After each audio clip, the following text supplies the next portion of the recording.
L'info avec vous, Raphaël Antoven, bonjour. Bonjour Thomas. Nous sommes le 30 mai 2017 et il y a 239 ans, le 30 mai 1778, eh bien Voltaire nous quittait. Un anniversaire dont vous profitez, Raphaël, pour rappeler On n'était pas encore là, hein. C'était pas nous qui le quittait. Certains étaient là, mais pas tous. Un anniversaire dont vous profitez, Raphaël, pour rappeler ce que le philosophe auteur du traité sur la tolérance osait dire au XVIIIe siècle de nos trois monothéismes, le judaïsme, le christianisme et l'islam. Oui, alors avant toute chose, Thomas, rappelons d'abord que Voltaire croyait en Dieu. C'est la raison pour laquelle il détestait les religions, qui donnent au besoin de croire les contours inutiles de leur folklore, de leur époque ou de leur ethnie. Bon, mais alors que disait Voltaire du judaïsme, par exemple ? Alors, judaïsme, eh bien que ce peuple doit nous intéresser, disait-il, puisque nous tenons d'eux notre religion, plusieurs même de nos lois et de nos usages, et que nous ne sommes au fond que des juifs avec un prépuce. Néanmoins, ajoute Voltaire, la témérité de lire dans les intentions divines se double d'un grand ridicule quand on veut prouver que le Dieu de tous les peuples n'agit qu'en considération de cette horde opiniâtre et rebelle qui s'autoproclame peuple élu. Eh ben dis donc, et l'islam alors il disait quoi ? Alors l'islam, ou le mahométisme, est né, dit Voltaire, dans un peuple de brigands qui voulut attirer tout à lui et se crut fait pour dominer.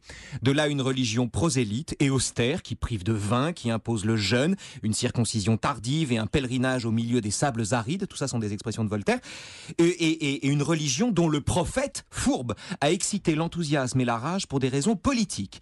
Mais aux yeux de Voltaire, par l'unicité de sa foi, l'islam eût été une religion pure et belle, ce sont ces mots, si on n'y avait pas ajouté que Mahomet est son prophète. C'est donc du Voltaire dans le texte. Bon voilà, pour l'islam et le christianisme enfin. Ah, le christianisme, une religion absurde, qui adore un juif mais qui déteste les juifs, qui pratique le blasphème de dire que trois dieux font un dieu, qui mange enfin ce dieu qu'elle adore et pour seul hommage, dit Voltaire, rend à la selle son créateur.